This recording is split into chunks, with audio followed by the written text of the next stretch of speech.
Right. All right. Sweet. We are recording.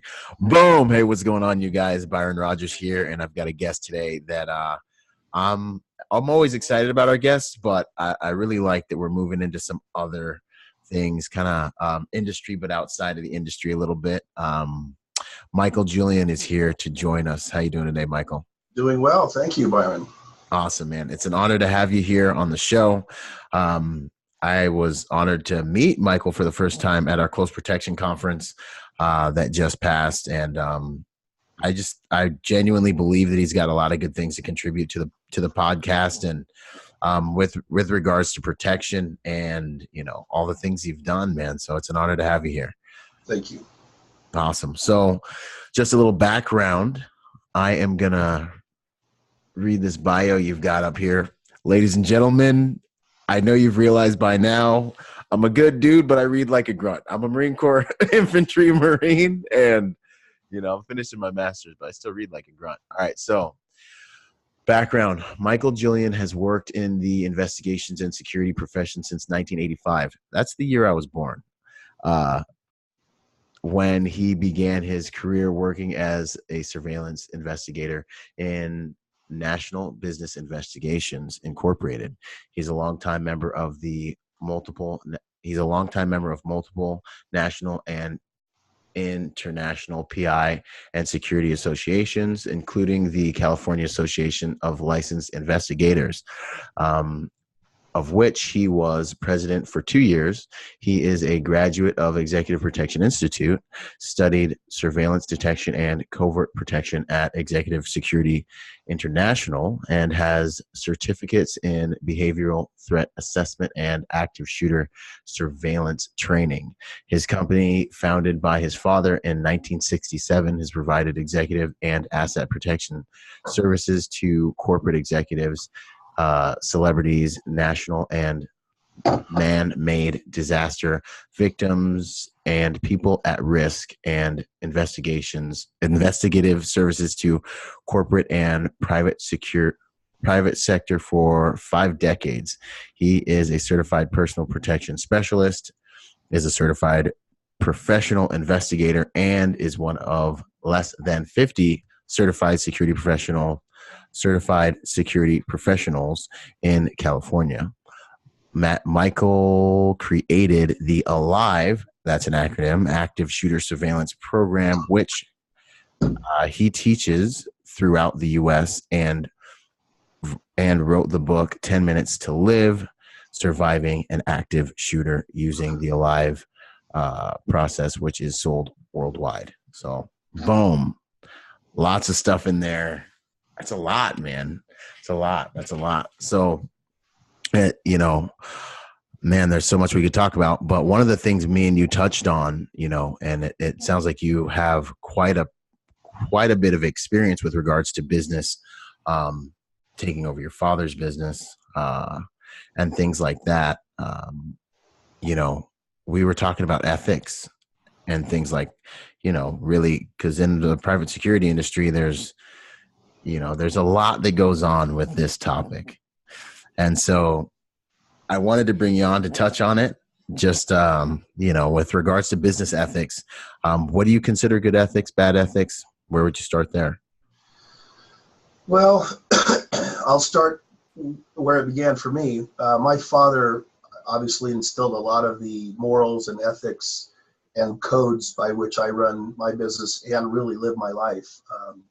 He was an incredibly loyal man. He was an honorable man, and he was not greedy. It was very important to him to do the right thing. He was a bit of a Boy Scout, really. I mean, I don't know too many people like my father, who's now passed, but he was a bit of a Boy Scout, and he would typically always do the right thing, even if it meant him not gaining or him losing out on something. But I just believe that myself, and I think that when it comes to business ethics, I think you should run your business along the same code that you live your life. And frankly, that's a pretty good indicator. If I do business with somebody and the business dealings I have with them are a little, I'm not too sure about, or I'm not crazy about the way they handle it. That I know where that's coming from, and that's from their personal code. Mm-hmm. One of the biggest problems in an industry full of alpha males and females is, unfortunately, greed can be something that exists. And if you let greed dictate what decisions you're going to make and how you're going to do business, you're going to end up doing the wrong thing for the wrong reasons. And this is a tight industry. I mean, I've known some of these guys for 20 years, and we all talk. And if there's somebody that is always looking out for themselves and not looking out for the mission and what's the right thing to do, then they're going to get a bad name. And just by the nature of us as protective people, our job is to essentially, and it goes back thousands of years, really. Our job is to serve our protectee, our principal. Mm-hmm. And how can you truly be good at that if you're not putting them and the mission and what's right first? You're thinking about the money. You're thinking about getting ahead. You're thinking about outdoing someone else. Yeah. If you're truly putting the mission and the principle first, it's black and white. There's really no gray. You're either going to do it ethically and honorably, or you're not. And if you're not, then you are not good at what you do. Yeah, I'd have to agree with you, man. I would have to agree with you because, well, a few things I've definitely learned that the relationship is worth so much more than the money. I feel like when doing business, anytime there's been any gray area with regards to, well, whose money is that, or how are we going to separate this? I've always kind of chosen to take kind of the lower road or the lesser in order to fortify the relationship. And having that equity in the relationship, I've found, has paid off time and time again in the long run. And that's taken me really far. And then with regards to just, I've seen a lot of accounts, and I've seen clients or contracts where individuals are cutting corners and shaving, little pieces of things off here and there. But when you're talking about protection specifically, it really makes a lot of sense that if you're not protecting your client in the backfield, you're not really doing your job, and then when push comes to shove, where are you going to be at? That's correct. Yeah. So yeah, it's, and you hear a lot of stuff in the industry about, people kind of like lowballing each other and underselling and going after each other's clients. Which is one of the main reasons I wanted to talk about this, is because, I've been hearing these stories for a long time. And I think something you echoed was it's a small industry, Yeah, it is. And let me, if I may, just throw out a couple of examples to illustrate what I'm talking about. Back probably about 2005, a perfect illustration is I was backfilling another company's detail down in the Gulf after Hurricane Katrina. And there was a large group of, we had multiple contracts, but there was a hotel chain, a very large hotel chain, that had hired this other company to put agents in the hotels, in the battered areas or outside the battered areas where everyone was starting to congregate so they could stay, because things were getting a little crazy. And like I said, I backfill a lot of larger details because of my network is pretty big. And so I took a crew of my guys down, and we were securing this hotel and several other locations.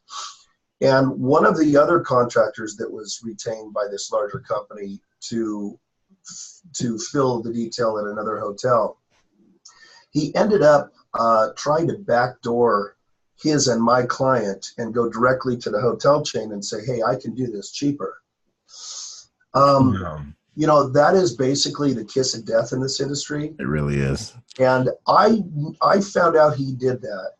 And I still know that guy to this day. And as far as he's concerned, I'm an associate that he can rely on, but I will never, ever, under any circumstances, retain him for anything because I know what the guy's made of. And exactly. I've seen it so many times before. One thing that I have always said, and it has hurt me financially in the short run, but in the long run, it's been very beneficial. With some of these companies, the bigger companies, AS, Pinkerton, back in the day, Steel, Enders International, when we would backfill some of their larger details that they couldn't do, I would tell them when they were talking to me, I will be flying your flag and my guys will be flying your flag. No one's going to know my company exists. We're going to be working for your company. 100%. And so many times I would be approached for additional work by that client, not specifically for that, but for something else. They're like, hey, you guys are doing a great job. We could use you over here.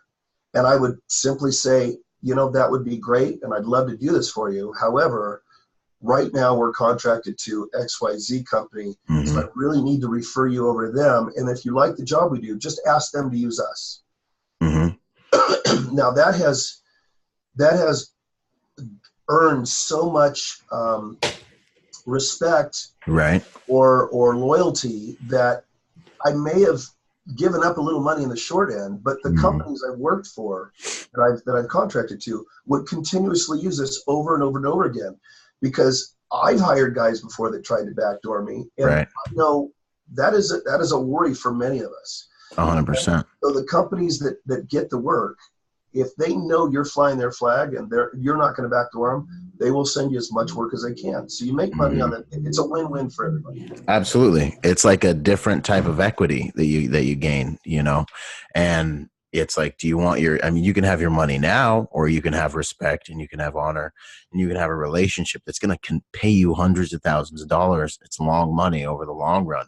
I've seen that to be true time and time again. And just because of the work we do, you're kind of put in a situation where trust is somewhat necessary, because I always tell my buddies, like you're going to be with the company who hired you's client, and the way I approach it is just pretend like you're out with your buddy's wife, like be respectful, color inside the lines, you're working the client, but it's not your client, and if you can maintain a professional relationship and not cross any of the lines, you survive in this game. You make a short-term move for something stupid, even if you get it in the short term, it's the kiss of death.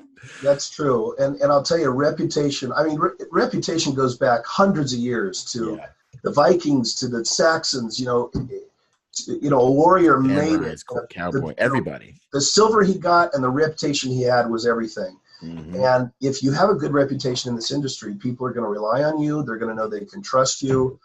You'll get more work and you'll get more respect. And respect is huge. And if you can get respect by the majority of a bunch of alpha males, I would say you're doing pretty good, because there's a lot of little bit of backbiting and stuff that can go on in this industry. Absolutely. But the pros, the guys that, the true blue pros, the studs, they're not doing that. They're not trying to one up anybody.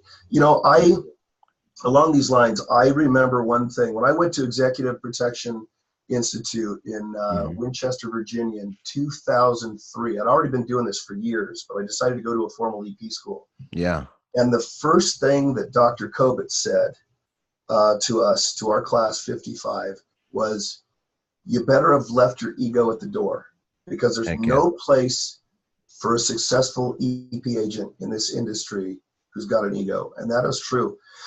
Your ego will get you in trouble so many times, including losing respect and sacrificing your ethics. And it's just like the biggest blinding element in the game, one of the things that I see a lot with guys that are newer to the game coming on to details is, it's kind of seductive to have an important person like you and to like have them kind of depend on you to be their guy, you know? And I find that like new guys in this game, like they really strive for that. And it can be quite an ego boost, you know? And one of the principles I try to teach guys is like, hey, your strength is in the team, you know? Your strength is basically leverage the best if you can make the team stronger, because you might be the flavor of the month this month. Yeah. You know, Good way to put it. You know, some clients are used to getting new things, you know. I don't know how to say it to you, but one day they're probably going to ask, yo, how's Jeff really doing? Like, you know what I mean? Like they'll ask, you know, like, you know, and you're going to make a mistake. You're going to make a mistake. Your whole job's going to flash before your eyes. And what's going to save you is the men next to you on your left and right. They're going to be the guys, you know, and spoken like a true Marine. You know what? That is really it. That's what it is. It's coming back. Yeah, it's coming back.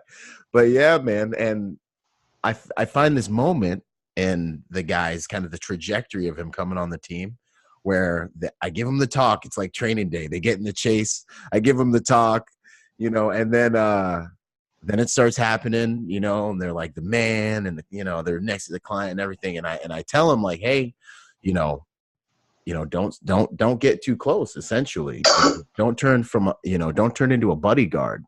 And this is the moment when either they're going to remember that I love them and I'm there to help them do good, or their ego's going to kick in and they're going to think, oh, he's trying to steal my shine. And then inevitably they always fall on their sword, you know, and it's tragic. That is a good point. And that is definitely, I think, the sign of an inexperienced and immature EP guy, because you can't be the principal's boy. You've Right. got to keep a safe distance. Exactly. And even though you've got to be friendly, you've always got to keep it professional, because how many times we've heard of guys, you know, sleeping with their protectee or, you know, whatever, and you just cannot do it because it may feel right at the time, but that self-control will help your career last much, much longer. Exactly. Without the black eyes and everything else. Yeah. No, and really it does. It comes back to ego. That's what blinds you, you know, and that's what makes it so you can't hear anyone who's trying to help you. And, you know, the guys that have already been there that are saying, hey, man, this is like kind of what always happens, you know, and you think that you're just the special one. And that's another complex, you know, it kind of gets into the whole social dynamics thing where it's like everyone wants to think they're special, you know, you know, and if you listen to your ego, you're going to start thinking, well, two things happen. I've seen guys think everything's about them, you know, so clients having a bad day, they get in the car, they don't want to talk. They're like, oh my gosh, what'd I do? What's going on? Oh my goodness. You know, or the client's like, hey, how come, you know, this isn't done right? Boom, boom, boom, boom, boom. And they're hard on the guys, you know, and the guys are like, oh my gosh, they hate me now. I'm going to die. And I'm like, no, listen, man, not everything's about you all the time. You know, you got to pull the ego back, and maybe he or she has just got a lot on their plate. Maybe it's season. You know what I mean? Like, and you know, another thing, Byron, is guys that get into a lot of guys get into this industry for the wrong reason. They think it's glamorous. They see it television and so forth, and they want to be badasses and so forth.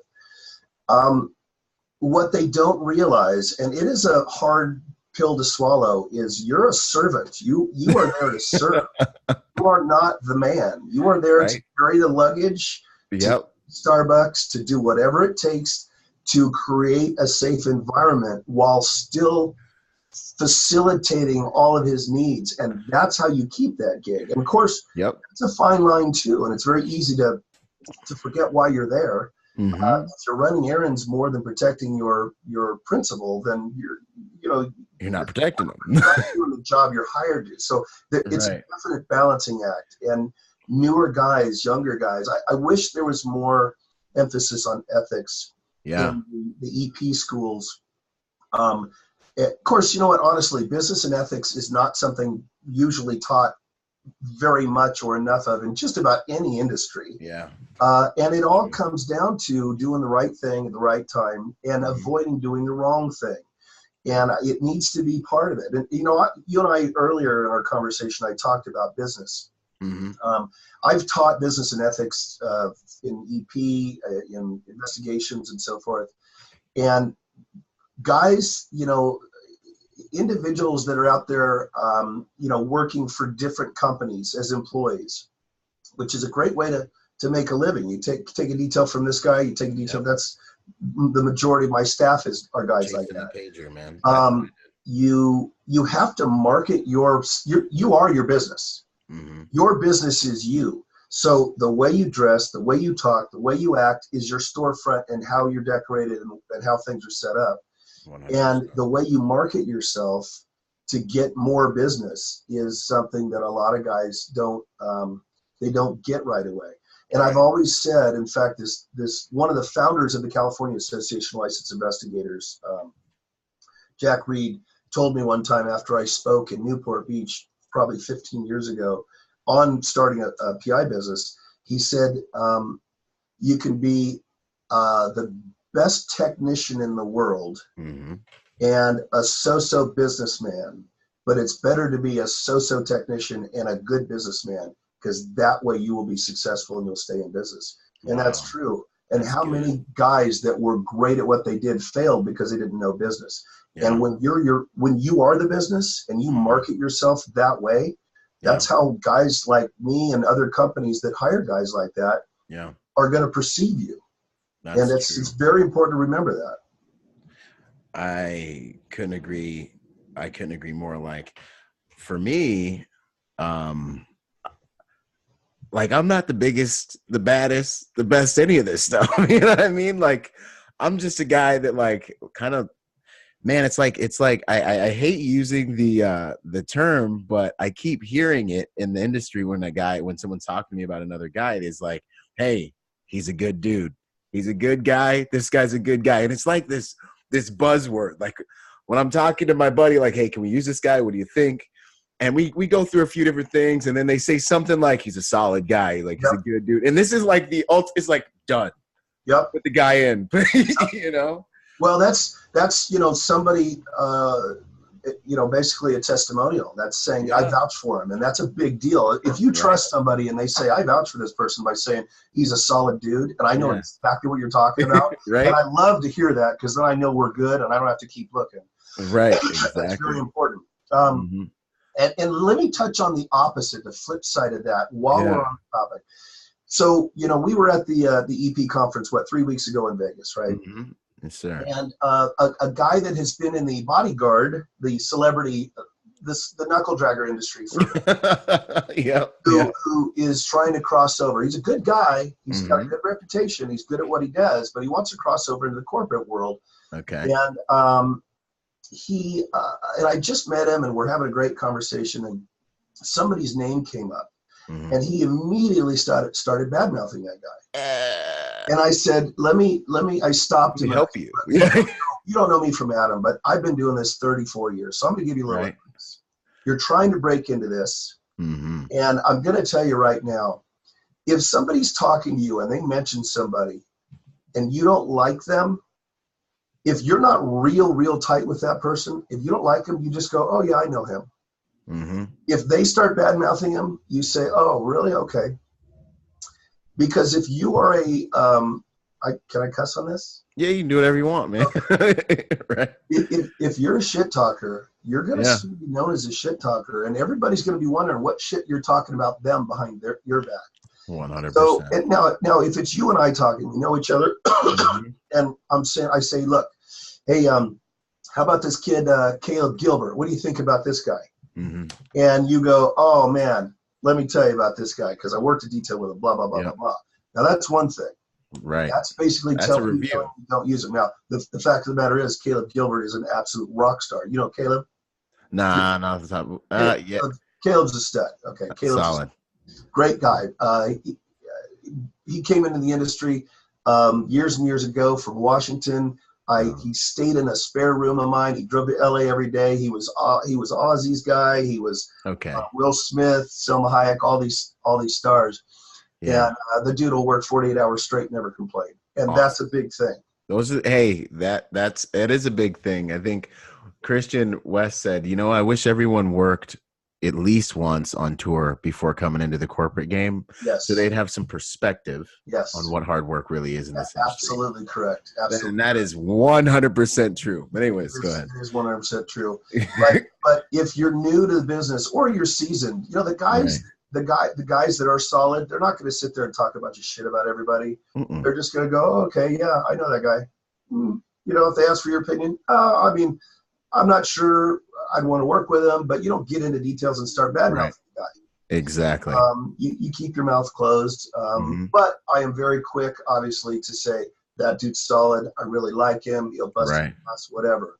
And you know, that's something you want to be careful, because you kind of hurt your credibility if you start talking shit about people. Exactly. No, 100%. One of my methods and like one of the principles I have is just do no harm. You know, it sounds so hokey, but really, like, I feel like people that don't have the right character, they get found out. Like, lies have short lifespans, and eventually they get found out. And if we're close and you ask me, hey, what do you think about so-and-so, I'm going to be like, straight up, and I'll tell you things that I am not afraid to repeat in front of them. That's kind of how I roll. Like, that is very important.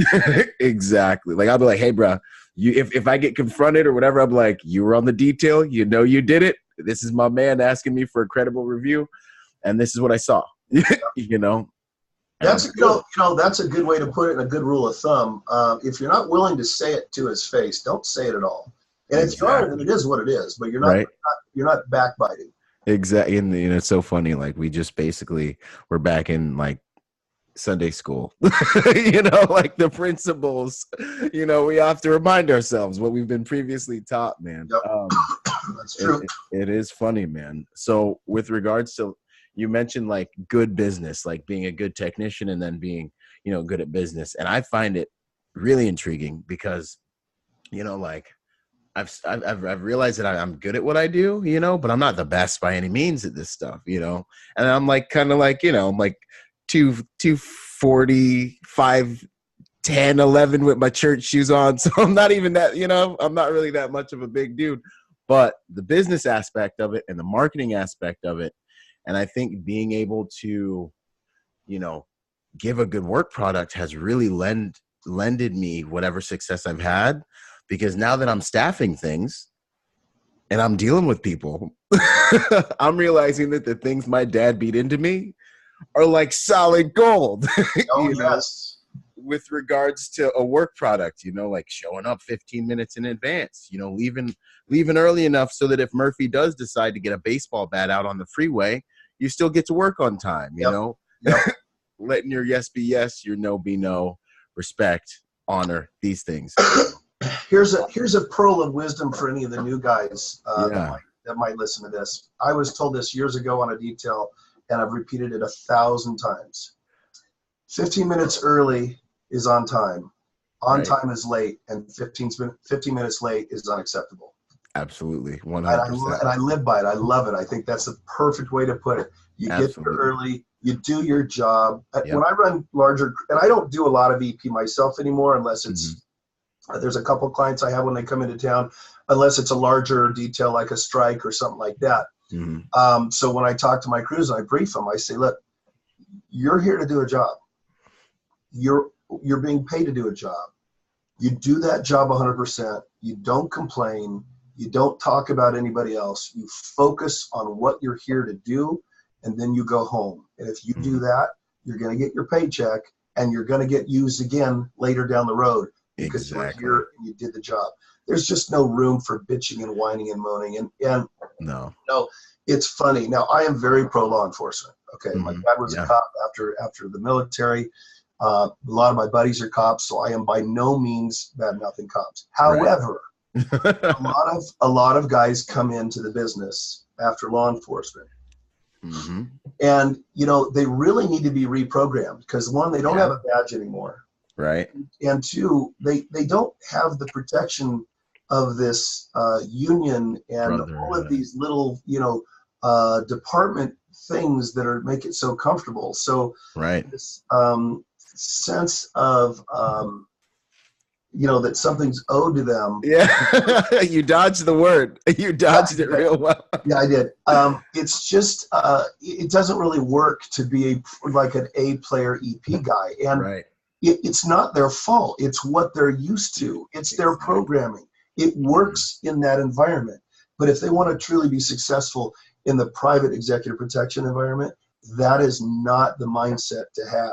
And I will overly scrutinize when guys want to work for me. I will overly scrutinize them to make sure they don't have that sense of entitlement, because it just doesn't work. And usually if they've had some form of formal EP training, then I feel a lot better, because they were already taught, hey, not only are you not better than anyone else, a lot of the times you're going to have to act less than other people to truly get the job done. Yep. And it's so true, because it requires humility, because like really your leverage to getting things done, if you're good at this job, is rapport. You walk into a hotel, you walk into an FBO, and you've got to gain rapport instantly. Yep. And you really only do it by showing respect.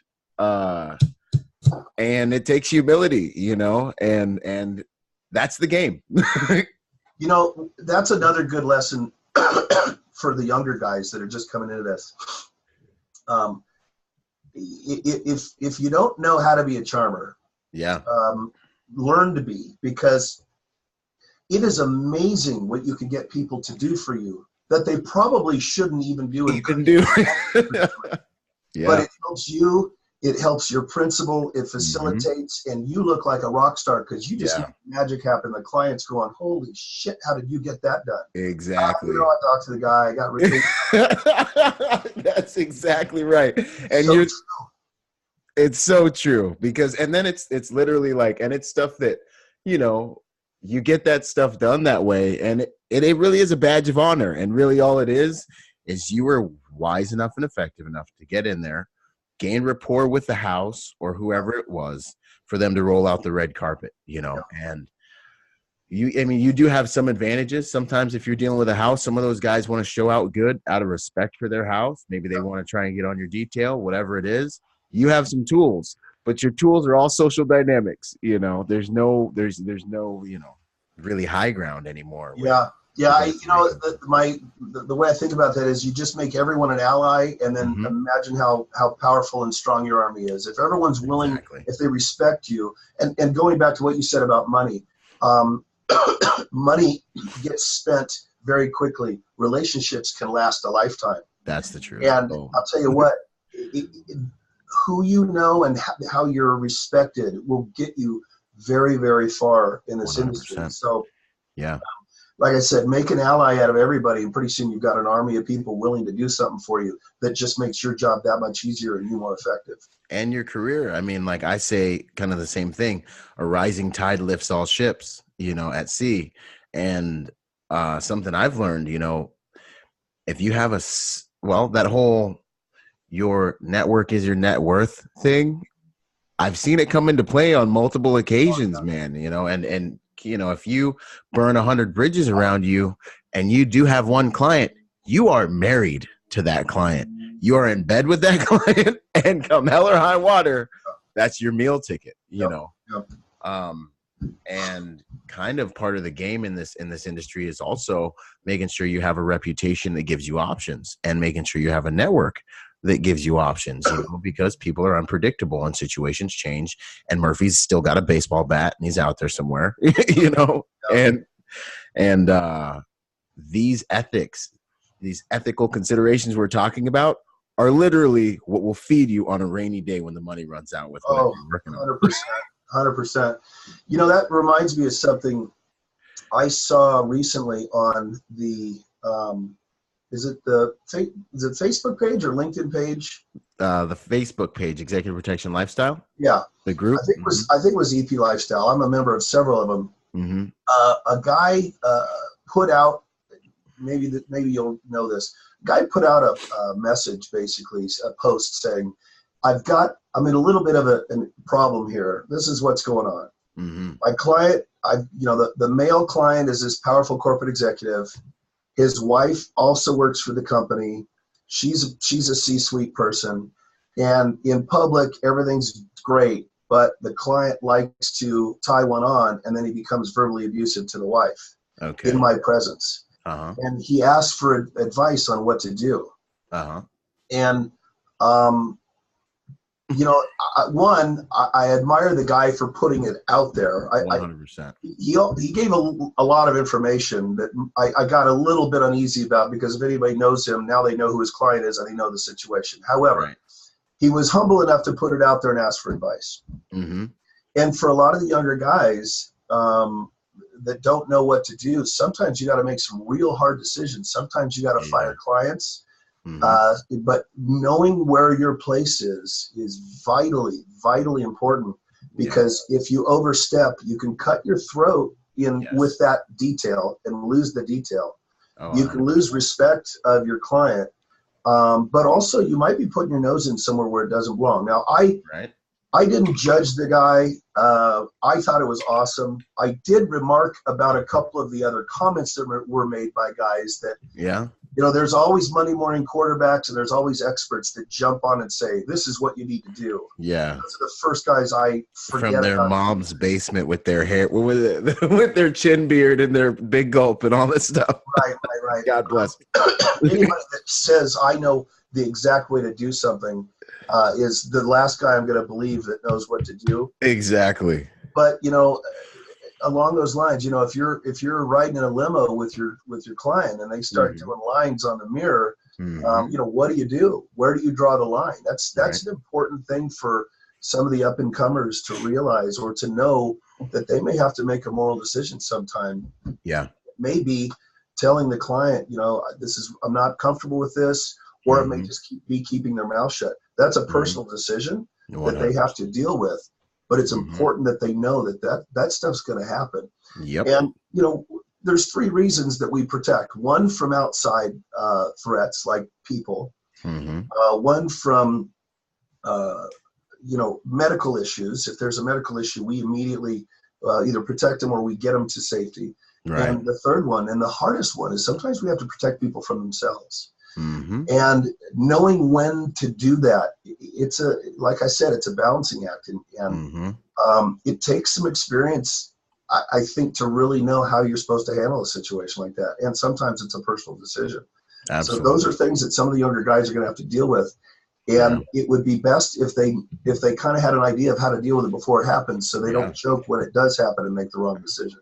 Absolutely, 100%. Because the reality is, and that's what I mean, that's really a lot of what this podcast is giving guys a real world glimpse, you know, of what it is we do and what it is we deal with, you know, so that they can manage those expectations right and avoid a lot of the pitfalls that we all struggle with. You know, my first year, I was going through all these changes, like, why, you know, it can't be like this. It can't be like, no, it's like this. Get the bags, go get some coffee, get back here in 5 minutes. We're about to, we're about to go. But with those ethical considerations, I mean, there's so many considerations, you know, there's your personal compass. There's all the different pieces on the board. Don't make the mistake of thinking that if something goes down, they're going to vouch for you while you're driving the car and XYZ is happening. Don't make the mistake of thinking your boy is going to post bail. You know, there's just so many case studies out there, you know.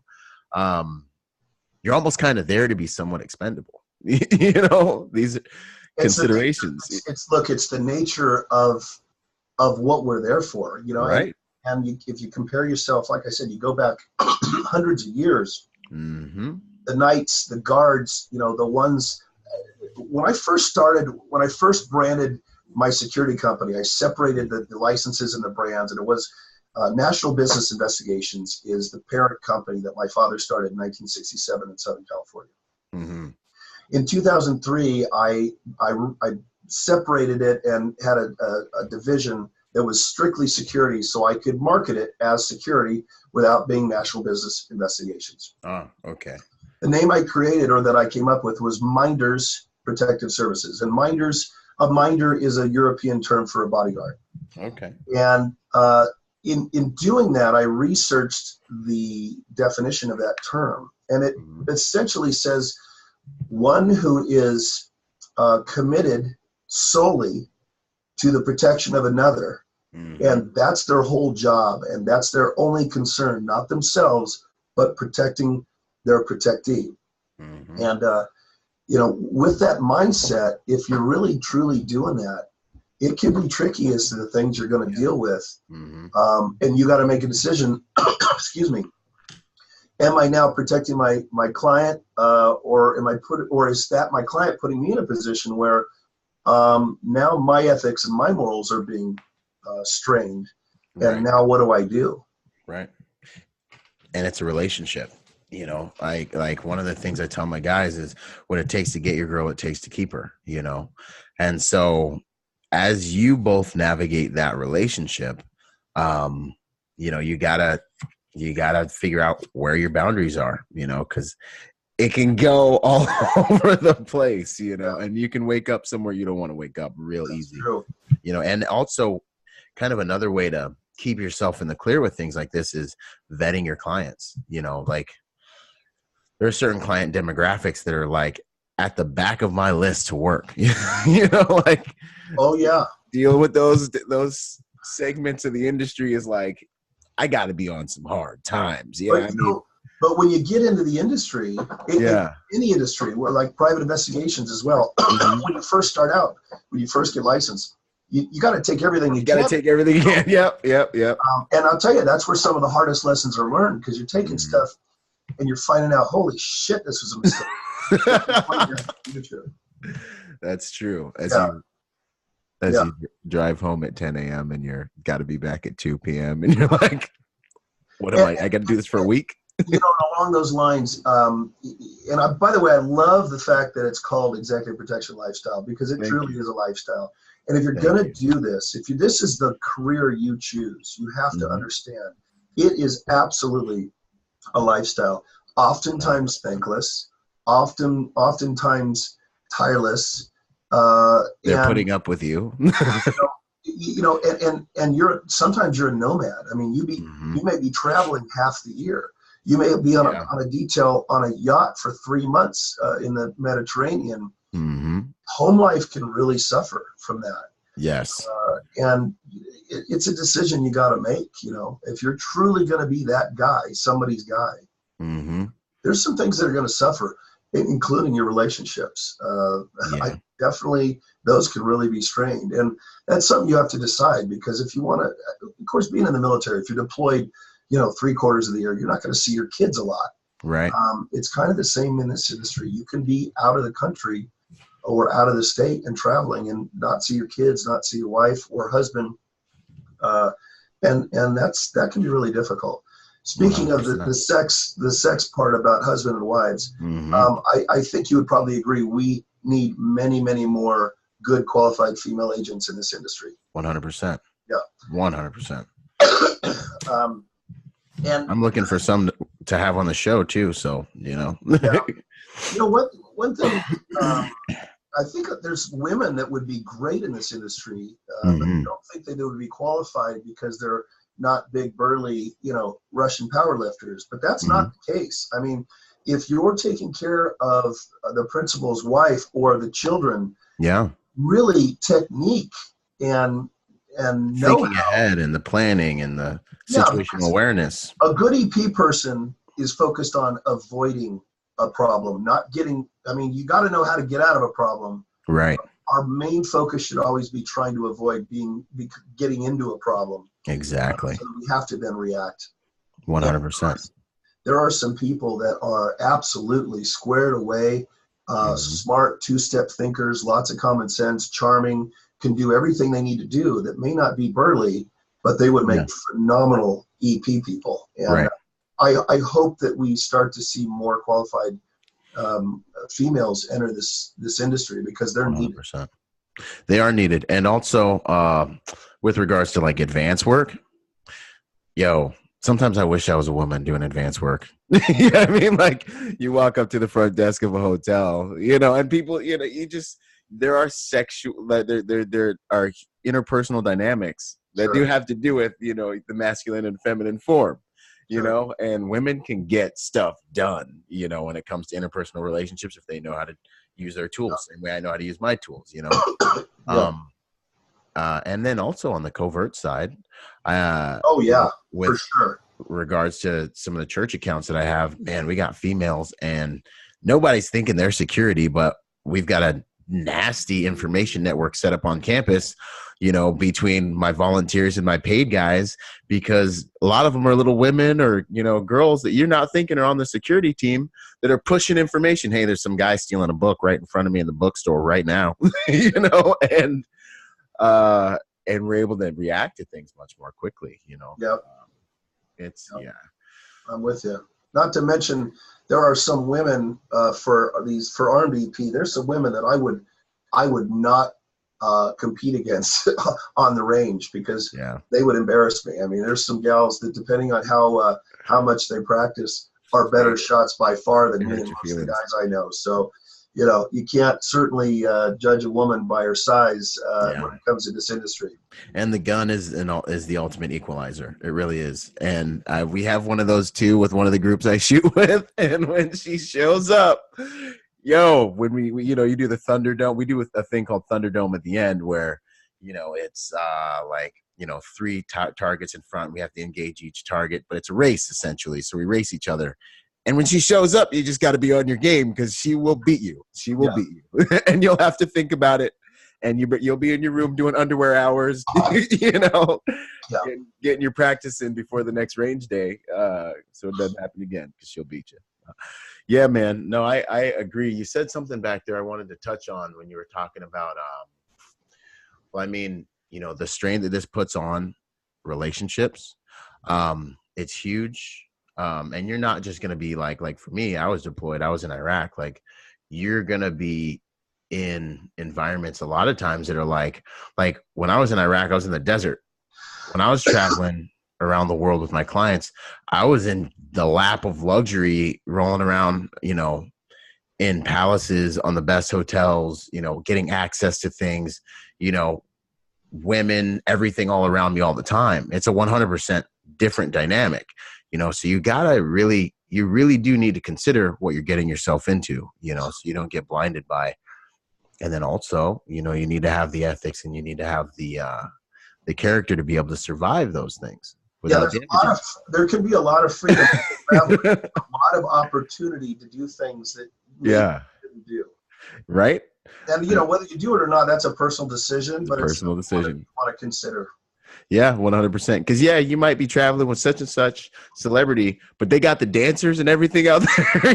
There's all these different things, man, and you got to pay attention.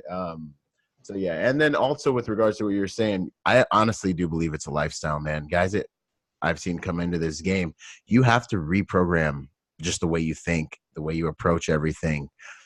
Going from, I always call it like warlord to guardian. We're in Iraq and we have life and death in our hands, and we're like, Lord of the Flies, like crazy little kids running around taking over countries, really, taking over cities, and then you get here and you got to deal with all the things that we've mentioned and learn how to be a guardian and learn how to be a servant. It's a big leap. And like law enforcement, that can be a hard transition coming out of military, high speed, low drag ninja killer. Yeah. That would take some reprogramming as well. And I would imagine it's not easy because here you are already, you're watching over your shoulder at all times, which is a great thing to know how to do, but it's pretty unnecessary in most corporate situations and even celebrity situations. And that aggressiveness and being quick to be confrontational, right? Not conducive sometimes to the corporate EP world. So that's another hard one too. So you really got to kind of retrain yourself. Yeah, 100%. I've seen guys fall because of that. Because in the military, it's default aggressive, fire superiority, overwhelming, reaction. Sure. This is how we want to roll. Here, it's almost like default respectful. Like someone does something, if it's not an overt physical threat, my response is to become inquisitive and begin de-escalating. Yep. Which generally, for me, begins with showing the person some respect and understanding them and taking the bottom out of what they're angry about. Yeah, de-escalation skills should be a de-escalation 101 should be part of every EP training, because I'll tell you what, some of these celebrity bodyguards, Yeah. right to knocking someone on their ass and then getting their client sued is not good for business, you know? Yep. Yeah.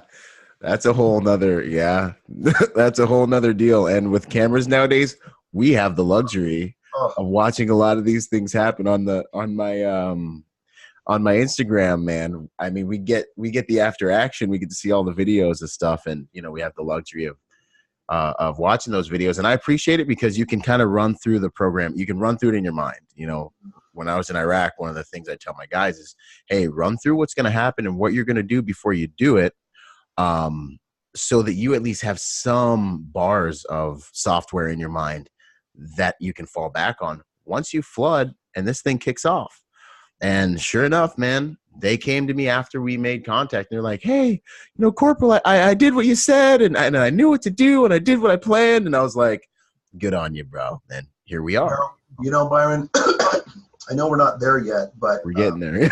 something I absolutely teach in my active shooter survival class. So yeah. I love that you just said that. And a lot of people don't have an imagination and don't think about situations prior to them happening. And so they're caught off guard and completely unprepared. So I agree with you 100%. I call it being proactively reactionary, which is kind of a contradiction in terms. But the fact is, you are proactively ready to react because you've already put yourself through that in your mind's eye in that scenario. 100%. And I live by it, and it got me through all those different situations. And I thought I saw well, before we get into that, one last question for you on ethics. If you were going to say there were 3 primary considerations for a guy coming into the private security industry with regards to ethics, do's and don'ts, what would you say 3 things that you should, ethically, these are things you probably may have to make your own decision on, but considerations? Boy, that's a complicated question. No. Okay. I could give sentence answers, or I could give short answers. If I was to give short answers, I would say, remember while you're there, keep your mouth shut unless you need to say something and it's worth someone listening to. Mm-hmm. And don't sacrifice your own integrity for anything. Yeah, that's good gouge right there. That's good stuff. Yo, listen to that. Remember why you're there. Keep your mouth. Remember why you're there, because that's going to be challenged. Why you're there is going to be, in fact, I'd go so far as to say why you're there is going to be found out. You might think you're there for whatever reason, but when the king's table comes out in front of you and all the accoutrements are there, and there's the popularity, and then you do something, maybe you snap a selfie. You know what I mean? Like whatever stupid thing you do, that's when everyone's going to know why you're really there. And that's when, the script will flip on you, or you'll be solid because you were there for the right reasons. You gotta remember the mission, man. You're there to protect somebody for those 3 things I said. Yeah. From an outside threat, from a medical threat, and from themselves. And that's your primary focus. And if you end up being an errand boy instead of a protectee, it's time to remind them, hey, just so you know, you're not protected, and now you're paying for I'm a high-priced errand boy, so I'm happy to get shit for you, but you're leaving yourself vulnerable, and frankly, I'm a little uncomfortable with it because my job is to make sure that you're safe. Yeah, and I think a lot of guys are afraid to be honest with their clients like that, but I think their clients would respect them more if they're honest with them like that, more often in the right settings, which kind of leads right into the second thing you said, which was say less, essentially. Because I have seen a lot of good guys fall on their swords because they get too close with the client. My father says the same thing. He says, never say anything you can't take back, and you ring a bell, and so maybe this month, your political party's cool, you know what I'm saying? But maybe they change their minds later, or maybe this month they're into whatever it is, and you guys were just hanging out talking, and maybe they changed their mind, but they know you still like the other thing, you know, like, don't give them anything you can't take back, you know. Don't give anyone, even don't say anything that you don't want yelled from the rooftops, really. That's a fact. And I'll tell you what, Because even your detail, your partners. There's enough backbiters in this industry. If you say something, you can bet on somebody wanting to put you down or take you down by repeating it. So you just don't do it. Don't engage in that shit, you know? Yeah. You're better than that. 100%. And then what was the last one? The last one was? Well, it was remember the mission, keep your mouth shut, and never sacrifice your integrity. Never sacrifice your integrity. That's just the truth, like, because it does catch up with you. 100%. Life's just too fair, man. And you'll see good people win for a while. Yeah. And then I would also probably add that no matter how much you think you know, there's still more to learn. And even if it's on the technology side, because that changes so frequently, don't think you know everything, because things are always changing, and continuously go through more training when you can, you know, even if it's just firearms, because shooting is a perishable skill, and whatever, just always continue to better yourself. Yeah. The journey's like never over, literally ever. So now we get into the high speed stuff that I know everyone's waiting for, right? Which is, I was on your website, and this kind of touches on what we were talking about. And I read this testimonial. I think it was from a lady who was there at the Vegas incident. And she was kind of talking about the same thing we're talking about with regards to your training, having programming, having some bars of programming in her mind, things she learned from your course that actually helped her get into action, get into decisive action, and her and her boyfriend survived as a result of those actions, according to the testimonial, which is, man, that's awesome. That's got to be an amazing feeling. So let's talk about this. Okay. So for the listeners, so they understand the foundation of what we're talking about, I created an active shooter survival program called ALIVE, ALIVE. It stands for Assess, Leave, Impede, Violence, and Expose. And the incident you're referring to is a woman who, her employer had hired me 2 or 3 years ago from that time to come in and teach all of the employees. There's about 80 employees, I think, my program. So I taught them the program. About 2 weeks after the October 1st massacre in front of Mandalay Bay at the Jason Aldean concert, I get this email in the morning. It was a Saturday morning or something. I woke up, I looked at my phone, I got this email, and I had to reread it. I was like, wow. So essentially what it says was, on October 1st, my boyfriend and I were at the concert. We're to the right of the stage, and suddenly we heard firecrackers. And we thought, oh, it's part of the show, or some smart asses lighting off firecrackers in the group. Yeah. He said, but then we started to see people agitated and panic, and we didn't know what was going on. And she said, I turned around and looked, and a woman got shot in the face, and a man got shot in the chest right behind me. Yep. So she said her boyfriend and her and everybody else around them hit the deck. They hit the ground, kind of in a big pile in front of the stage. And she said, at the very moment, your training, though it was 2.5 years prior, just came from my subconscious to my conscious mind, and I knew exactly what to do. And she turned to her boyfriend and said, when the shooting stops, we got to run. Yeah. Said, no, I think we should just stay here. Excuse me. We'll be safer here. Let's just stay here. And she said, sorry, bud. When the shooting stops, I'm leaving with or without you. Absolutely. He said, okay. So Stephen Paddock stopped to reload. They got up, grabbed hands, and started running. He started firing again. They took cover. He stopped to reload again, and they took off. They made it all the way back to Luxor. She texted her mom and said, Mom, you know I'm out here. You're going to see some stuff on the news. I'm okay. Wow. She said, you know, it was a great presentation and all, but I hadn't thought about it a single day since that time I trained her. But, you know, in times of stress, our minds will default to our level of training. Now, that's not something that you just rest on your laurels and go, I heard it one time, so I'll always know it. Yes. However, just like the Heimlich maneuver or CPR, you learn it and then forget about it. But all of a sudden, somebody's life is in danger, and it's amazing how quickly that recall can come back to you. Right. So that's exactly what she did. When she contacted me, it was a very profound moment in my life. She came to my office. She lived in Orange County. She came to my office. She told me everything that happened. She cried. You know, she said, I haven't been able to talk about this since it happened. It was really kind of liberating for me to be able to share this with somebody.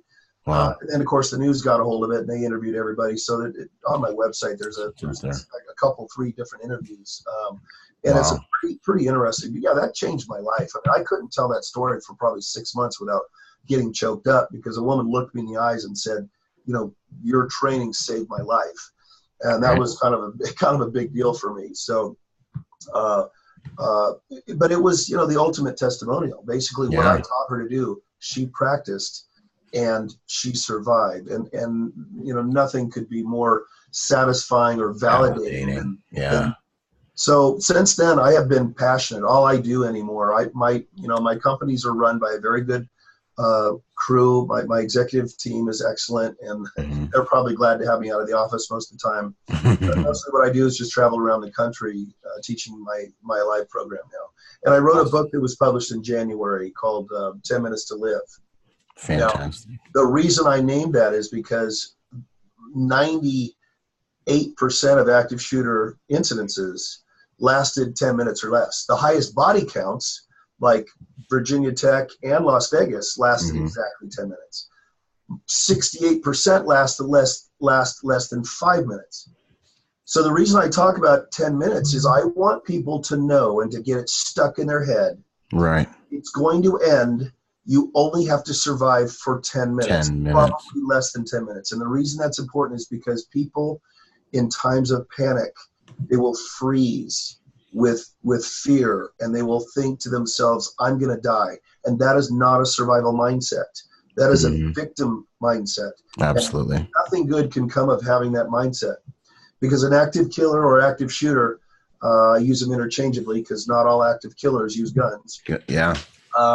They are there to take as many lives as quickly as possible. And that mindset is important for these people to know. There's no negotiating. There is, you will either get out of there, you will avoid them, or you will take them down, or you will. And so that instills a basically 100% fight or flight. And I tell people in my presentation, you must commit 100% to literally killing this person if it comes down to you having to attack this attacker, if you have to engage them. I wish for anyone to take another life. No, you probably know as a Marine, combat Marine, as well as anybody, there's a lot of weight that comes with taking another human life under any circumstances. But I tell them that is the level of commitment that you must have if you are going to engage an attacker. There's no 85%. You're leaving 15% on the table. My dad, violence of action, 100%. When my dad taught me how to defend myself when I was a little kid, he said, if you're going to punch somebody, you don't aim for their face. You aim for the back of their head. So you go through the front of their face. Right. Well, this is the same thing. You don't just aim for disarming this person and hope you do it. You aim for absolute catastrophic. Now, once you get them down and the gun is away from them, it's your decision whether to follow through or not. Right. But again, taking another human life is a pretty heavy thing. Yeah. But getting to that point where they are no longer a threat, you've got to commit 100%. 100%. Yeah. You've got to break their will. You got to break their body. You got to do these things. I mean, yeah, there's so much there. No, having that experience of that testimonial, ultra validating. I mean, I could see how that would set you on a path to like, man, this is good stuff that I'm doing, you know, and looking at, you know, someone who, you know, I mean, it's one thing, like we're a certain type of person, you know, we're, some say sheepdog, some say wolves, good wolves and bad wolves, but we're combatants, you know, but looking into the eyes of, you know, one of the civilians, you know, some would say sheep, and seeing that that you were able to influence the outcome and help them defend themselves or survive, man, that's good. That's good stuff. Powerful. Yeah, absolutely powerful. Life-changing, really.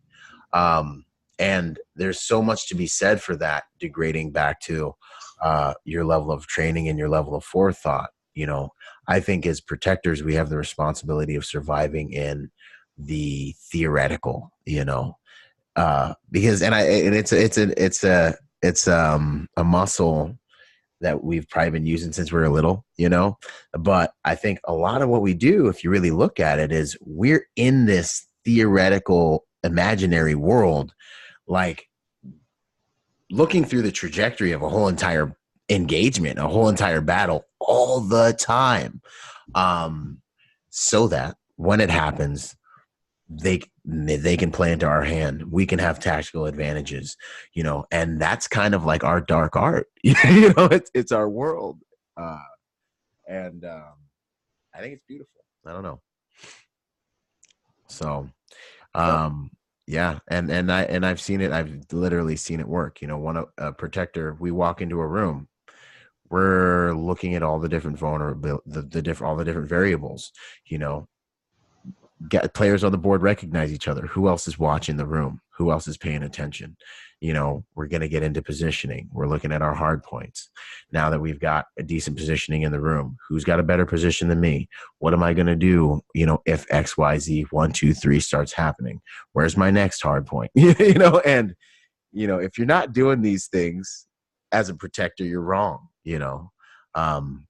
So yeah, no, that's awesome. So the premise of the 10 minutes to live is essentially changing the mindset of really kind of the victim mindset into a survivalist mindset. 100%. Yeah. And, you know, I've seen many active shooter survival programs. Obviously, I want to go see everybody. Yeah. I'm a advanced Alice instructor for the Alice Training Academy. Okay. And one thing that I have noticed is very different from my program, and I'm hesitant to say mine's the best or better, but I will say it's different. Mm-hmm. Much of what I teach, 50% of what I teach, is mindset, not just method.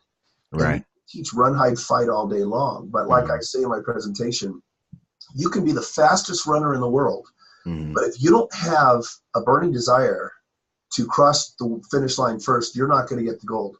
If you don't have a burning desire to survive and know that you can, because you're focused on dying or not seeing your family and you're frozen in fear, you're going to be a victim. So a lot of what I teach, and some people have even referred to it as a motivational speaking portion, because I tell people that you have to have that mindset to succeed in survival, no matter what it takes. And a lot of people, you know, Gavin DeBecker wrote The Gift of Fear. Now, I love that book because it talks about fear being a gift. Literally, it's a signal from the universe or your brain or whatever that says, "Hey, time to get on high alert and be ready to act." Right. Just like if you're thirsty and you don't drink, you'll die. If you're hungry and you don't eat, you'll die. If you're exhausted and if you don't rest, you'll die. If you're afraid and you don't respond appropriately, you can die. Exactly. If we understand that fear is a stimulus that we can use and we welcome it to help us be prepared to survive, then you don't freeze. You're not paralyzed. I show videos of my presentation of active shooter incidences, and one is a school board in Panama City, Florida. Okay. And when the gunman opens fire, and these guys know, these board members know it's coming because the guy's telling them, "I'm going to die today." Yeah, I've seen this. One guy, most of them act very slowly, but one guy in particular wraps his arms around himself and just sits there instead of diving for cover. Now, that is somebody that is paralyzed with fear. He had 5 minutes of this guy talking to prepare for a reaction to save his life, and he didn't do that because he was scared. I never want anybody. In fact, Byron, let me explain why I even started doing this.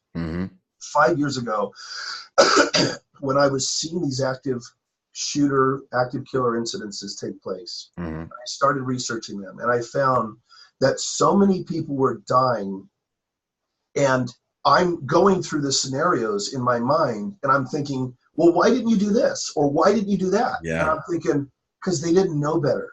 These people had no training. No one ever said, if this happens, do this. So suddenly they're faced with this horrifically situation. Yeah. And they're absolutely paralyzed in fear, and they do nothing, or they do the wrong thing. And I say in my presentation, in my teaching, I say it's like 2 + 2. Yeah. I come up to you when you're 5 years old and I say, what's 2 + 2? You're going to sit there and think, even though you have no answer because no one's ever told you. If it's an active shooter situation, you're dead. When you're 6 and you learned it one time 3 weeks ago but didn't practice it, someone's going to say, what's 2 + 2? You're going to go, hold on a second. 1, 2, 3, 4. So a few seconds later, you may have the right answer, but if it's an active shooter situation, you're dead. Yeah. If you're 7 and you were taught what 2 + 2 is and you practice it for a year, and I say, Byron, what's 2 + 2? You know, and you say 4. It's 4. Yeah. If you already went through the scenario in your head, I do an imagination exercise where I say, everyone close your eyes. Picture yourself in your workspace where you spend 8 hours a day, even if it's in your car, but if it's somewhere you spend a lot of time, if it's in church, if it's in a store, wherever you spend your workday, picture yourself where you're at. Close your eyes, hear the sounds, smell the smells. Get there. Now imagine a shooter coming in. What do you do? Can you leave? Can you block the door and impede, barricade and cover behind something that will take bullets and not be penetrated? Or do you have to engage this person? Right. That one little visualization, they now know what 2 + 2 is. Right. So if it ever happens that way, they are going to not be frozen in fear. They're going to go, wait a minute, I know what to do. And that is empowering and emboldening. And instead of being paralyzed with fear, it says, hold on a second, just like Liz Moreno, I know what to do. I'm going to do it, and I'm going to live today. Absolutely. And then that determination that can come with that mindset. Yeah, 100%. I mean, that's good stuff. That's good stuff. And just to get people thinking that way, when they're in those environments, I couldn't agree with you more, man. Like the lack of just simply, and the value of just simply having that forethought inside your brain box of, you know what, if something happens, I'm going to get into action, all that stuff, man. It's more than valuable. I don't know if you were going to break it down principally to what it takes to survive. I mean, it's kind of what you're talking about, but if you were going to break it down into some succinct principles, what would you say? Active shooter situation, principally, what are your considerations? As far as the program goes? Yeah, the program, or what do you think is the most important considerations if, say we're in a church or a classroom and you start to hear gunshots? What's my mind? What do you want to start happening in someone's mind? Okay, well, then I will go down the letters of ALIVE, because that will spell it out. The A is for assess. And when something like that happens, you have got to assess what is happening so that you can then react appropriately, which means rationally and reasonably, not emotionally. Right. Yeah. The analogy I use is, if you're ever in an argument with your spouse or significant other, and that person says something that really, really triggers you, strikes a chord in you, you react emotionally. Do things get better at that point, or do they get worse? Typically, they go downhill. But if you stop and you take a deep breath and you say, okay, now wait a minute, let's look at this. Yeah. If you react rationally, your odds of survival are significantly better. You're not going to run right out into the middle of something. You're going to think about what you do. So assess means you take a deep breath, you get some oxygen to your brain, you figure out what's going on, and now you consider your next best steps to survive. Absolutely. And the brain's smarter. Your blood's going to come back up. You're going to kind of, your sympathetic, parasympathetic nervous system, you're slowing it down, you're getting some oxygen, and you're actually smarter. Adrenaline hits, man. It's, if chaos happens and that adrenaline hits and you don't know what to do, it makes it 10 times worse. But if 100%. You take charge of your thoughts and your next steps, it makes you that much more capable of achieving those things. Absolutely. The second one would obviously be leave, which is get the hell out of there as quick as you can, as far away as you can, if you can do that. Mm-hmm. Unfortunately, several young people in Columbine did what they were taught. They dove under tables, and they ended up executed. They were killed because they didn't run like so many other people did. Yeah. They did not run. They stayed there and got under tables, which provided no cover or concealment. Mm-hmm. The eye is impeded. If you're in a room, or you can get into a safe room or a copy room or anything with no windows and a solid core door and block the door or lock it, you're gonna be in way better shape. They're not going to spend 5 minutes trying to get to you. Yeah. They're going to go to an easier target because they know their time. Most of these guys kill themselves. More than 50% kill themselves. Yeah. They know the minutes are numbered, and that's why 10 minutes is so important. A lot of these guys, like I put in the book, just hearing the sirens, they turn the gun on themselves. Yeah. So you impede. Coward. I mean, that's just like that's just the classical coward, 100%. It's just such, yeah. Well, and you know what? They are cowards. And the reason they're doing this is to get the power and control that they lost, that they feel was taken from them. They don't blame themselves for giving it away. They blame other people for, whether it's the wife who divorced the guy and took his kids. Yeah.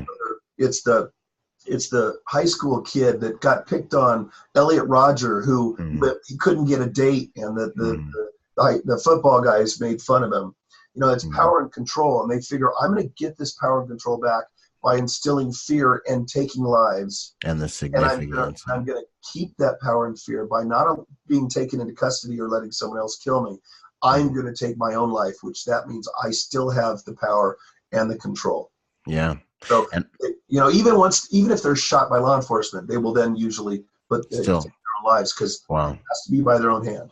Wow. Yeah. And I think too, as we see a lot of emotional intelligence and like entitlement and bad parenting become systemic problems in our country, I feel like these types of incidents are becoming more and more frequent, And listen, they're not going to get better. Right. They're going to get way worse before it gets better. I have a theory. Yeah. They'll get better, but there's going to have to be a major paradigm shift in the way we do things and the way we think and the way and by the way, this is good for the security industry. Yeah. But many of these guys will target somewhere, go there and find out there's security there and not. I won't be successful. And that's the only thing they fear. They don't fear death. Yeah. They fear failure. And then they'll go somewhere where there isn't security. Right. So, there needs to be more security. Yeah. The targets need to be made harder. Yeah. We need to create a culture that, just like you don't yell fire in a theater and you don't yell bomb in an airplane, you don't say I'm going to shoot something up. Or shooter. Unless you mean it. And guess what? These guys always telegraph. Yeah. Stephen Paddock is the only guy, we still don't know his motive, and nobody knew he was going to do it. Mm-hmm. But every other, active incident that comes to mind, they put it out there on the internet. Cruz, at Marjorie Stoneman High School, put it on the internet twice that he was going to go do it.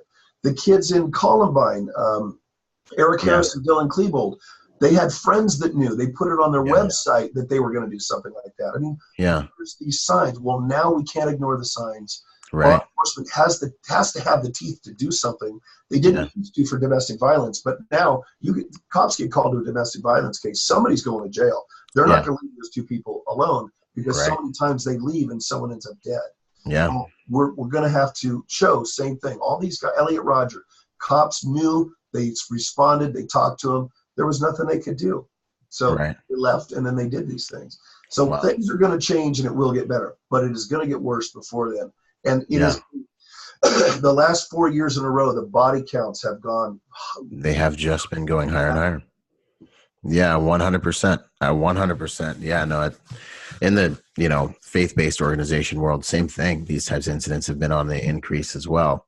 Look at the synagogue in Pennsylvania, man. That was unbelievable. Yeah. The all-black church in it was Tennessee. That was I think it was North Carolina about 2-3 years ago. Yeah. By white supremacists. I mean, look at the even abortion clinics. And by the way, along those lines, the three reasons people do this is anger and revenge, Okay. uh,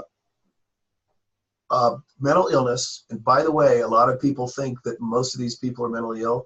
The Secret Service and Homeland Security, FBI, did, I believe, 12 or 14-year study they just came out with a few months ago. Mm-hmm. Less than 25% of these incidences occurred due to mental illness, whether it be beforehand they were thought to be that, or afterwards their behavior was examined and they were thought to be that. And then the last one is ideological, and ideological would be religious, racial, homophobic, sexist, ISIS, that sort of thing. So ideological was how much? What percentage? I don't know what the percentage is Okay. of ideological, but because of the extreme Islamic extremists that are killing people just because they're not Muslim, right? Has been dramatically. Paris has seen tons of it. Yeah.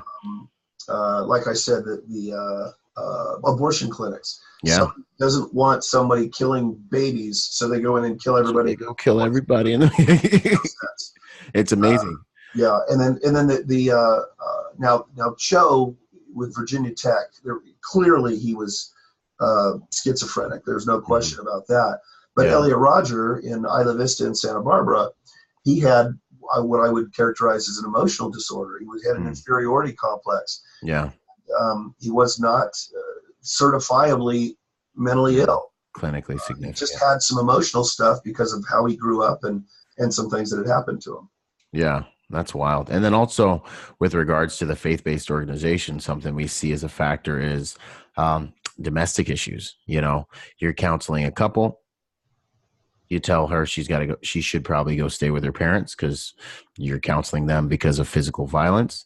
And, partner X wants to come back and show the church, show the establishment that they can't come between them and their spouse. And there's a whole rash of incidents that occur with that premise, and domestic violence bleeds into a lot of different venues all the time.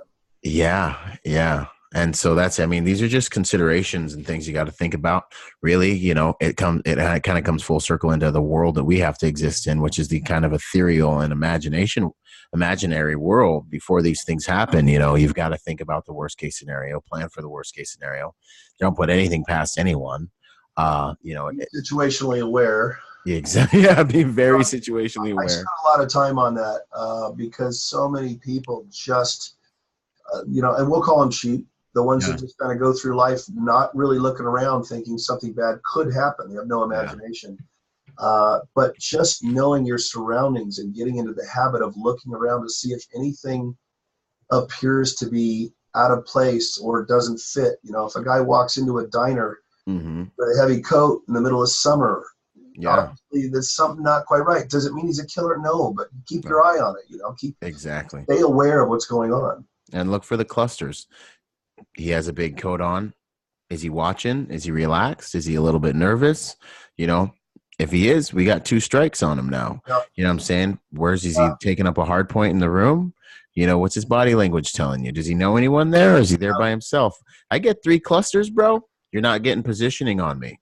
and I'm code yellow, whatever you want to call it, Yeah, like we were taught in EP school, like if you're in a crowd, a reception to your celebrity client, and they're walking down the line, and everybody's happy and excited to see him, and you see one person with a very serious look on their face, that's a major red flag. Same, all the 19 bombers at 9/11. All the surveillance videos show those guys clearly uptight and nervous and serious and not talking to each other. If just being aware. Now, here's a problem I noticed. I thought to myself, how could so many people at the Route 91 Music Festival in Las Vegas not know that was gunfire? How? Because I've heard time and time again. The denial reflex. I thought it was firecrackers. Well, Byron, you know what? Most people have never heard a gun fired in person, real life. They've heard it in Hollywood, in movies, and it doesn't sound the same. Yeah. It sounds like a snap or a crack in real life in an open situation like that. not this heavy duty boom of Yeah, it sounds like popcorn. a Yeah, first time I heard a firefight, I was like, sounds like someone's cooking popcorn. That's what I thought it was. Yeah, well, this is the kind of education people need to know. And in the beginning of every one of my classes, I say, show of hands, who here has had any form of active shooter survival training at all, including just seeing the run, hide, fight video. And maybe 1 or 2 people out of 40 or 50 will ever say they did. Yeah. And that is not okay, man. My goal today, not these days. 5 years, whether it's me or Alice or any of these other schools, I want to see at least half the room raising their hands, because it's like I compare it to team sports. Yeah. You're on a team, your run plays together in practice. Everybody knows their job and everybody knows everyone else's job. So you focus on your job, knowing that the guy to your right and the guy to your left know their job, and they're going to do that. Well, imagine if a room full of people have my training or one of the other trainings, and an active shooter shows up. That dude is probably going to be in trouble. Well, it's like what to do. Exactly. It's like, well, you see in Israel, a terrorist pops up, kills like 1.5 people, gunned down by the civilian population, chased through the streets and shot and killed. And you know why? Because it's a culture over there. Their entire culture is situational awareness, defense, how to attack and when to attack. Everyone is armed. I was in Israel. I've done a lot of ops in Israel, over a dozen, and I was in Israel and I went to this shop and I was looking at some knives. I was like, oh, they got some cool like knives or whatever. Everyone made fun of me for buying a knife. They're like, they're like, oh, you don't have a gun? I'm like, I can't have a gun. They're like, what do you want a knife for? And everyone had guns. Yeah. And they're just like, whatever. I see little kids on a field trip to the Holy Land, a bunch of like, just young kids, but there's one 14-year-old at the back of the pack with an M16 just in case, and they're dead serious. And that is one thing I love and respect about them, how they roll over there. If you're gonna fight, you better come to fight, because Israelis don't fuck around. Yeah, not in the least. And they have these incidents, these active killer incidents, and they get quelled. There's no 14 body count injured, 20 some odd, like it just doesn't happen. It's like 2 or 3 people got injured, 1 got killed maybe, and problem was solved. And the only active killer incidents that happen over there are ideological. It's religion and politics, because they know nobody's going to do it for anger and revenge, and because they know better. It's not going to happen. You have to be committed. It's just you have to be radicalized. Yeah, it's not going to happen. You got to go all the way. You got to be radicalized. It's like the only motivation that's strong enough.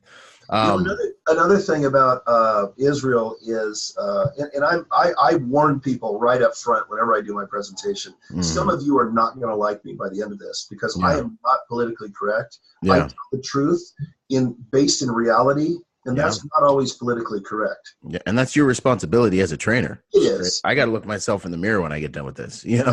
Yeah, and you know what? Honestly, if they hate me when I leave, but what I teach them saves their life, I can live with that. Yeah.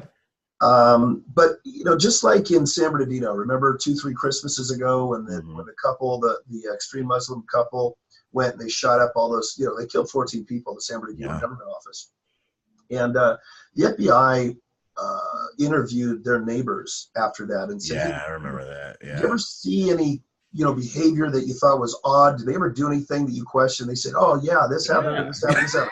And the FBI said, "Well, why didn't you say something?" And they go, "Well, we didn't want anyone to think that we were racist." Right. That's a real thing. That is a real thing. It's a real tragic thing. But what do you do, And that's your freedom of speech there that's being encroached on by that kind of culture, Yeah, man. And it's a tragedy. I agree 100%. That's wild, man. So, and the moral of that story is, forget political correctness. You don't have to judge somebody by their color or the way they look, but if their behavior is questionable and it can be hurtful, then you got to tell somebody, whether it's in the workplace, a church, even in your own home. So many of these young people that do these things, there were so many signs that the parents just dismissed. Yeah. If they'd have had their antenna up, they would have realized, hey, there's something serious going on here. Yeah, I need to go look under your bed. And it goes back to one of our other ones. I had Yosef Badu of Emergence on, and he taught the hunter killer program in the Marine Corps for a decade or so, and it was good. He had some good gouge too, and he was talking about how don't theorize someone's intent. If you see them doing something that doesn't look quite right, take it at face value. Hey, I don't know what it's nothing personal. You can be black, white, yellow, orange, pink, whatever color you want to be. But what you're doing right now is suspect. And don't, maybe in their, no. Because that's the first mistake you make. Yeah, you don't dismiss their behavior. And that's what we do, right. Especially in California. Make it okay. People's Republic of California, we're supposed to accept everybody for everything. And that's fine. Right. We do that. But if their behavior is questionable and it could mean they're going to do something that's going to hurt other people, we have a duty to say something to somebody. Literally. Absolutely. And so you were running through Alive. I wanted to get all the way through that. So V, we're to V. That's violence. Yes. I spend the majority of my time on that. Now, my program is two modules. One is classroom. I do from 2 to 3 hours in the classroom. So that's typically, and that's the majority of what I do. And then I have a second module that I will do if the clients want to pay for it, which is, scenarios and practical exercises and so forth. But I spent a lot of time on the violence portion because that's where it really is important. This survival mindset is really the most vital and essential, because if you have an opportunity to take this person down, you have to take it, because again, remember, no, wait, let me qualify that. Okay. Like I said, an active killer's sole purpose is to kill as many people possible in a short amount of time as possible. Right. Now, I would never tell another human being that you need to go kill that person or whatever. If you can run, run. If you can take cover, take cover. But if you are faced in a situation where that person, there's imminent danger, it's time to fight. Because that person can turn the gun at you at any second and kill you, and they don't have the gun pointed at you. The best thing you can do is to attack them in a group, especially. Right. Here's the perfect illustration of that. James Holmes, at the Aurora movie theater in Aurora, Colorado. The Batman show? Huh? The Batman show. When he walked in through the exit door at the bottom of the stairs. If you're looking at the screen, the far left exit door that goes out to the back of the building. I've been waiting for someone to do that for so long. All of us CCW guys have been waiting for somebody to do that. Well, he walked in. This is what's interesting, and this is more about psyche and mindset. This guy walked in, and the closest people to him were the 4 rows of chairs next to the wall. He walked in and was literally facing them. He was just 3 or 4 feet length. Okay. Now, if your whole purpose is to kill a bunch of people, I would start with the people closest to me if I was the shooter. Absolutely. He walked in, he looked at them, he looked them in the eye, and he made a connection with them, and they were now human beings. They weren't things that he was going to destroy. So somehow, whatever fucked up way of thinking he had, that I'm going to kill all these things, he looked at them and went, those are people. Something touched a string, and he didn't. He turned away and started shooting into the majority, the larger group. Now, at that point, if those people had known what to do, 2 of those people could have immediately, he had a long gun. It's very easy to control a long gun. Absolutely. 2 people could have rushed him and taken him down, and several people would have lived. But nobody told them that. Nobody taught them that. Yeah. So if you have that, if you have the understanding and the education, and I tell you, look, if that person turns away, and you and the person next to you can control them, can swarm, you're going to save your life and the other people's lives around you. Because he could have very easily, they didn't know, he could have turned and shot them right after that. Right. Their best course of action to survive that situation at that moment was to try and take him down. 100%. And I think on this too, I think it's good to understand violence. you know, and in more than just an ethereal way. Like, go get a membership at a gym and go roll around on the mat and get punched in the face and realize you're not so fragile. So Yeah. you can actually achieve Yep. a level of violence that can give someone like that that you can break their will or break them physically, girl or boy. Go get beat up. You know. Well, another thing that I always say is I also have people raise their hands. How many people have taken any form of self-defense training? Yeah. Byron, you would be shocked at how few people know the first thing about how to defend themselves. And that makes them literally more easily a victim, if nowhere else, because in their mind. Because if somebody's going to attack you and you know for a fact you don't know how to defend yourself, you immediately have a defeatist mentality. Submissive. You're like, I'm going to lose because I don't know what to do. Right. But if you have some form of, this is what I need to do, and you go to, okay, I'm not gonna think that I'm gonna die or get my ass whooped. Yeah. I'm gonna think, what do I do now? You're already have an advantage. Mm-hmm. Absolutely. Like you said, these people are cowards. They're floating on this thin bubble of courage that's all bullshit. Exactly. Courage. It's just this God complex, this sense of power, because they are distributing fear throughout the masses and can take lives. As soon as you knock them on their ass, what do you do to a bully? You hit him in the face as hard as you can. And he doesn't mess with you anymore. Yeah, exactly.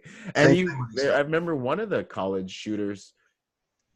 Man, I don't remember which case it was, but I remember watching one of the students run out in the hallway, challenge him. They scrapped for a little bit, and I mean, he just mopped the floor with the guy.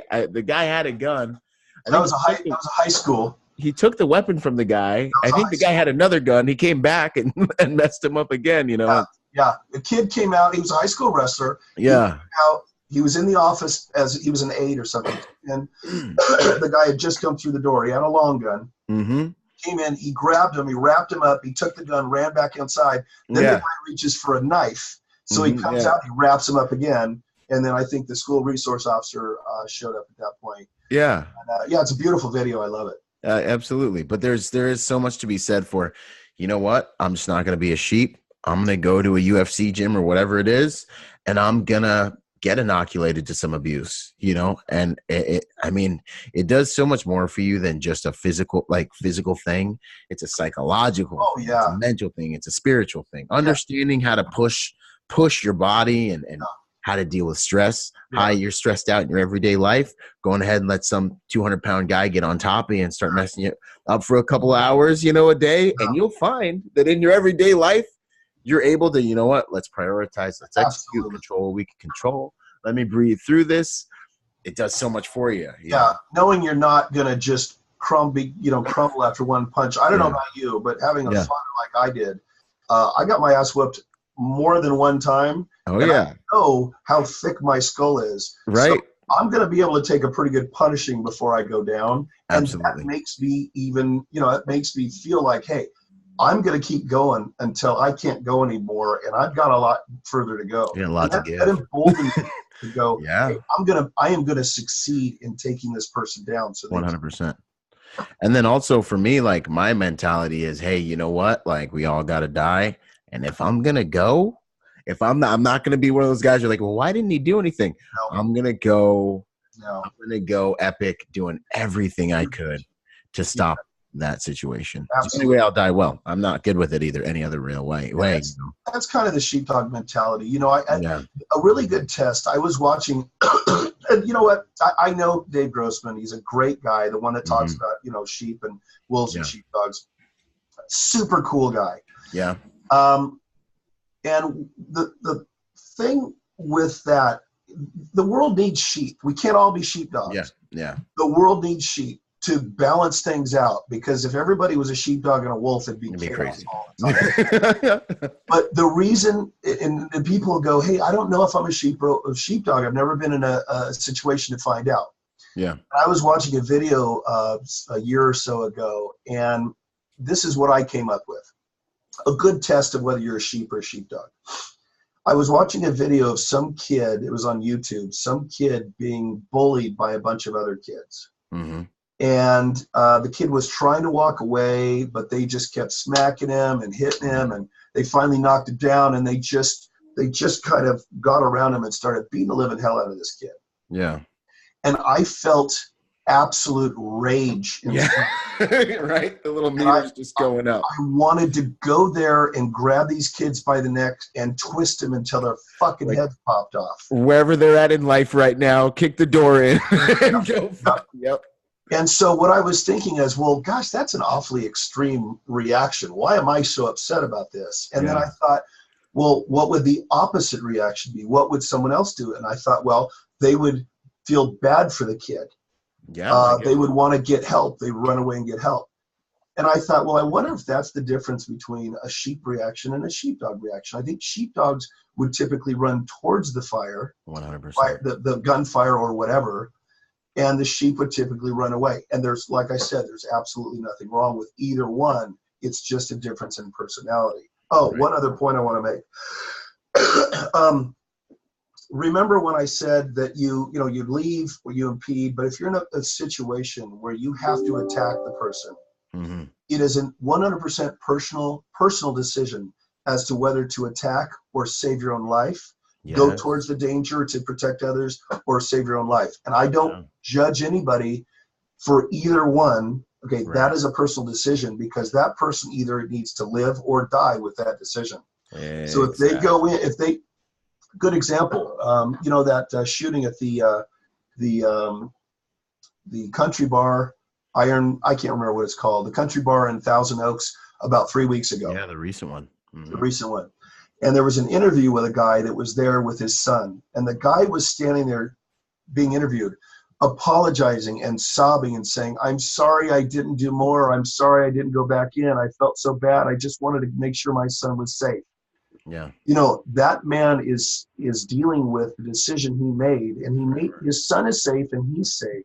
But now he's dealing with a decision he made not to help. And that could be a really hard decision too.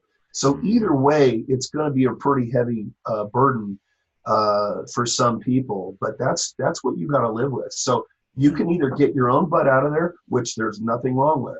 Right. But guys like you and I, probably without thinking too much about it, are going to go towards it and try and disarm the guy, kill him, whatever it takes, or get people out just from our programming. Yeah, or die well, and that was always the plan. Or die on him. Exactly. Yeah, exactly. 100%, man. That mentality thing, if there's one thing you can do for yourself before anything like this happens, that I think is the most effective thing you can do for yourself, is really think about those decisions and stay aware and stay thinking about that stuff. Like, I had a guy comment on one of my things I posted on Instagram the other day. He was like, "Oh, so I said something. I dropped the General Mattis quote at the end of one of the videos where someone's situational awareness saved their life. And I said, be courteous, be kind, but have a plan to kill everyone you meet."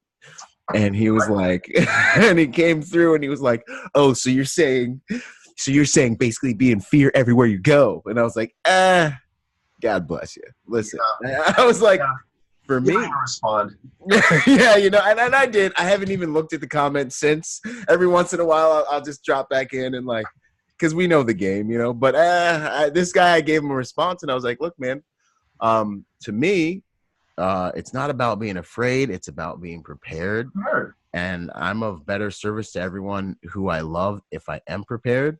And in fact, me thinking ahead this way, actually, I said something about kind of keeps me calmer, and actually I'm in more of a position of power tactically more often because I think this way. So it's really not about fear or anything else." And then I think I ended it with some smart comment about how you don't see the world as it is, you see the world as you are. And so if this means fear to you, then maybe this video is a mirror. You should take a look at something like this, because it means different things to different people. But to me, that's what it meant, No, I love that prepared mentality. Yeah. And it's the difference. It's the difference. The girl walking to her car after work that does have her keys in her knuckles and is watching because she realizes that in reality, she is physically vulnerable right now for this, 20-yard walk, is got a higher level of survivability than the one who's trying not to profile people and is not God just bless her. not just survivability. You know what? Predators are not going to prey on somebody they don't think they can overcome. This is If so a true. woman, and I teach this, if a woman's walking through a parking lot with her head high, looking Yep. around, looks like she's prepared to take care of business, Yeah. assholes aren't going to attack her. They're going to Wait go for the somewhere next one. else. Exactly. They're going to go to a soft target, low-hanging fruit, because Hmm. at the end of the day, they're cowards. And, but just the woman knowing, just even having 2 hours of Some kind of. self-defense training, just Mhm. knowing that she's capable of defending herself, gives her a Yeah. little bit, her chest out, her Mhm. chin up, and Yeah. that appearance is a deterrent to these guys. Yeah, it's an energetic deterrent. It's a harder target, and her just knowing she has the tools, 100%. It's a psychological tactic, really. 100%. So we were banging through the alive, and we hit violence. And what's the final one? My favorite. Is there an E on there? Yes, expose. Okay. Hey, So I got that dyslexic thing. Sometimes it kicks in. Got the TBIs in the backyard. You know what I'm saying? So, yeah, the E is for expose, and that is basically be smart. When you think it's over, you expose yourself carefully. You could you poke your head out, and there might be a second shooter, or he or she was reloading. Which, by the way, 98% of active shooters are male, so I usually use he. yeah. Or you come out and you're running down the hallway and you come around a corner with your cell phone in your hand, and there's SWAT or there's the fast reaction team, boom, Yeah. ready, and they don't know you're a good guy, so you have to expose yourself very, very carefully. Mm-hmm. And basically it's just another opportunity to stop and assess what's going on and then think like this, not like this, because the emotional reaction will get you into trouble every time. 100%. So just basically thinking through like a CCW guy, hey, think all the way through the engagement.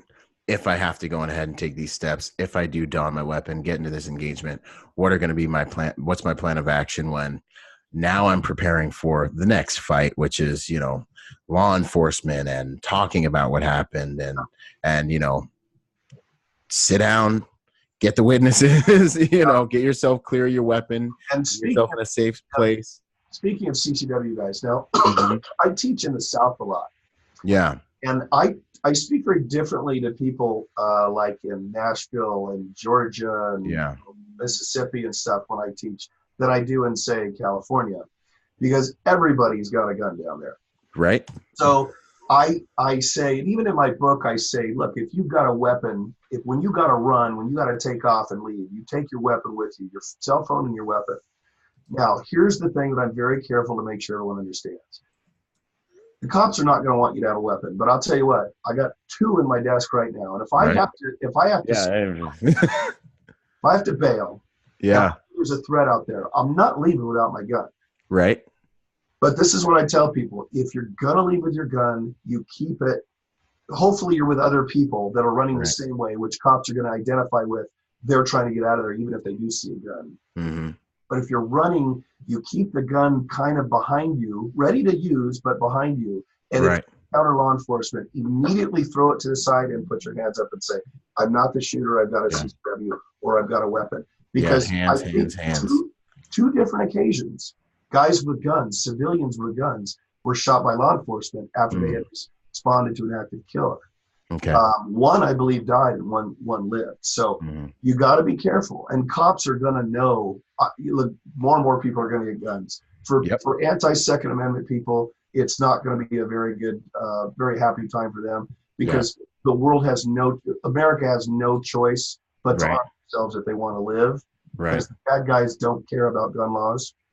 Right. So the cops are now is murder illegal, or did I miss something? Is there like a law against that, or we don't even have to have that conversation? No. I was just wondering. They're now incorporating training to law enforcement that responds is to make sure to be aware that somebody may have a gun that isn't a bad guy, and you don't want to shoot them right away. So again, it's going to be this whole change of our culture. And that's going to be part of it. The law enforcement's training was changed after Columbine, because that was unfortunately horribly, well, they didn't know better, but that horribly reacted to. Even Marjorie Stoneman High School The Broward County Sheriff's Department, their training was antiquated. They did the wrong thing. They didn't go in right away. Yeah. Scott Peterson, the school resource officer, he didn't go in. He stayed outside. I mean, these are all things that now the training is going to be universal. Everybody's going to know exactly what to do and how to do it. And I think we're going to start to be able to finally curb these things. Awesome. 100. That's awesome. Yeah. I mean, you got to think about the way that you would be, the mindset you would have going into an active shooter scenario, you know, and then take that mindset and that intensity that you're going to hit that door with, and consider the varying levels of experience with regards to combat, the varying levels of fear, the varying levels, you know, of all those different law enforcement personnel and first responders that are entering that situation. You know, there are few feelings in the world like hitting a door when you know there's someone on the other side with a gun. They might have a gun. Yeah, they just, I just set that right there. You know, just a few more questions. Prevention for the active shooter, active killer scenario. Yeah. I'll touch on a few things there real quick. I was asked that. In fact, I started thinking immediately after the Las Vegas shooting. I thought, what do you do at that point? When there's 33,000 people around you, you can't run because you're shoulder to shoulder, chest to, butt to back. So what do you do? And people ask me, and I even wrote an article and put it on, published it, that awesome. Basically you have to back up and go, how could this have been prevented? The only thing you could have really done was not put yourself in a position to be boxed in. Yeah. And unfortunately, when we buy tickets to a concert, me included, and I go to a lot of concerts, I want to be front and center, man. But that is probably going to be one of the most dangerous spots from an elevated position. Now, Stephen Paddock, we haven't had a shooter, a sniper like that since the Texas College clock tower 50 years ago. So that was kind of an anomaly. Yeah. But I tell people now, and I even went to a Luke Bryant concert with my girlfriend and her family in Utah, and I told everybody, okay, here's the deal. We're going to check out the exits to the venue, to the property, to the venue, and then to the area where we're supposed to be. We're going to have a rally point if something goes down, but let's try and stay either near some pillar where we can find cover or an exit where we can get the hell out of there. Yep. So really it's going to come down to avoidance and preparation. Yeah. Like that.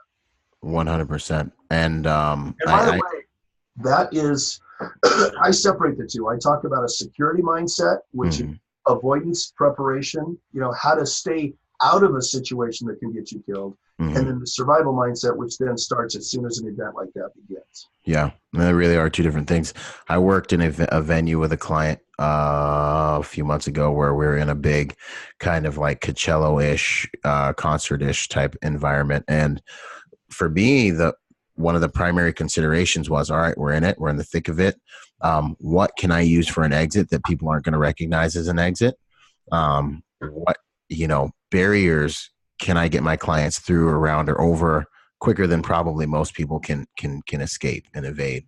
And so, there were some spots in the fence where it wasn't actually secure. They were just using cover. And I was like, all right, sweet. I can push right through those two, that weak spot in the fence, and we can get to the vehicles, and basically everywhere we went throughout that venue, I was constantly looking at, the escape plan, the E&E plan, always upgrading it in real time, just as much as I was taking in, everything else in my environment. If I was there with my family, which might be the most important protection mission you're ever on in some ways, in some ways of looking at it, that is something that I'm always considering. All right, crowds are dangerous. We're here. How am I going to deal with this crowd if I need to get my people, whoever they are, clients, family members, out of here? And I'm upgrading that strategy in real time just as much as I'm taking in the festivities. And it doesn't mean that you're a stress case, but it means that you're taking on full responsibility of being the protector in the environment, Also, I think something that I think is very important too is the hard targeting aspect of what can possibly factor into prevention for a lot of these things. with one of the places of worship clients that we've had, we were allowed to do armed security at one of the venues, and we had an incident at that venue where patrons went to another campus where we didn't have armed security, and they ran amok and did their little deed there, because that one venue with the armed security was a hard enough target to where the deterrence factor worked.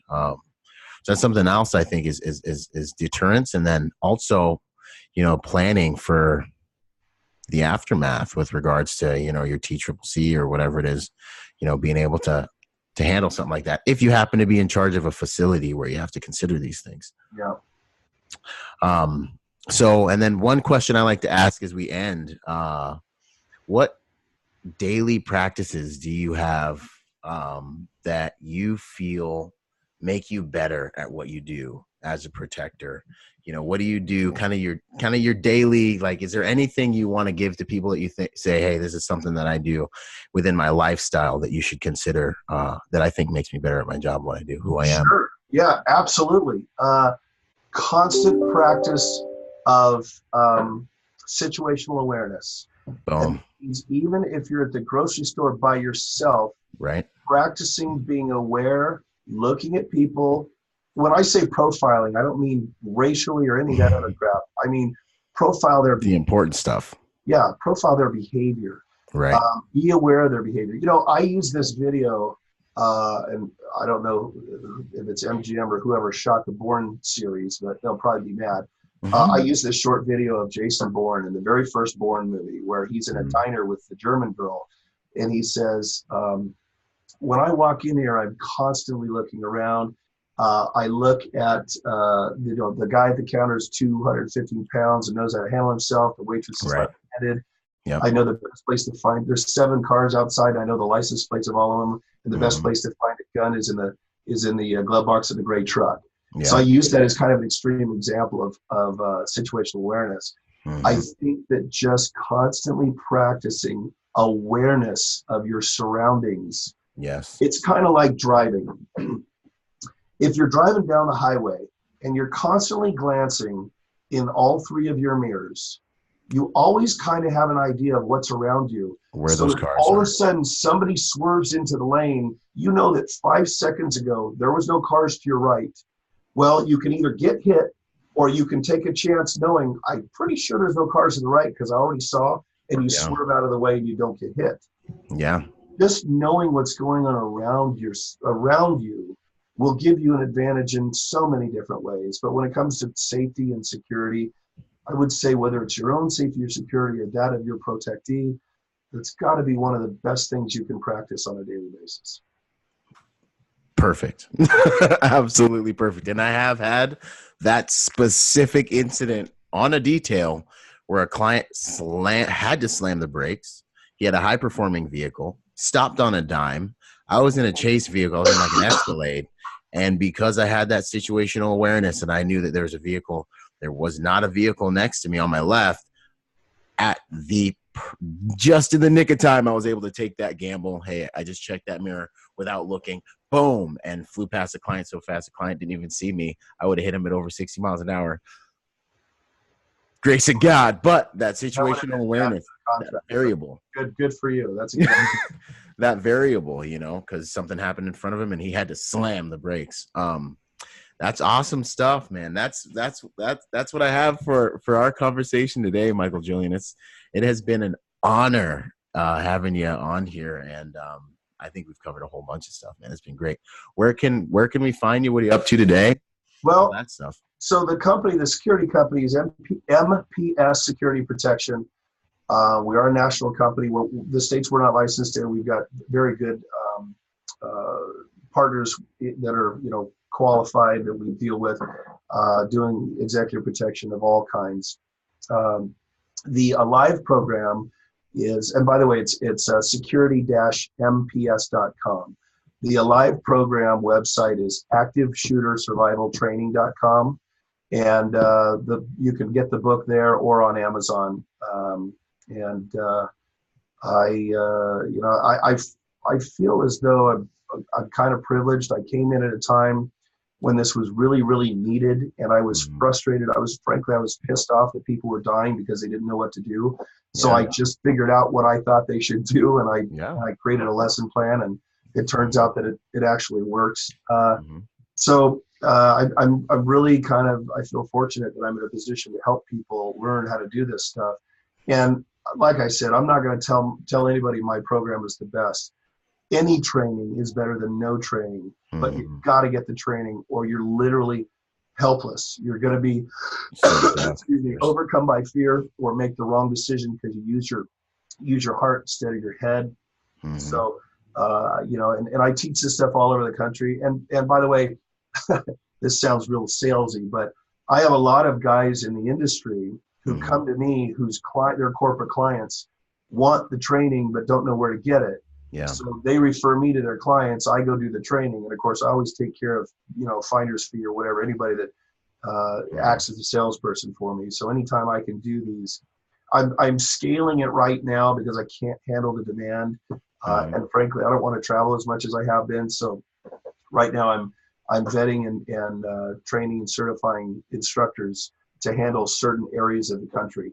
And they will get paid if I send them the gig, they'll get paid as an instructor. But if they go out and find it, like what's one of their clients, they'll get paid as an instructor and a commission on the deal, on the training. So anyway, so I'm real happy that I'm in a position that I can give people this training, because I thank God I know it works, because Liz Moreno contacted me and said that the program saved her life. So I feel blessed.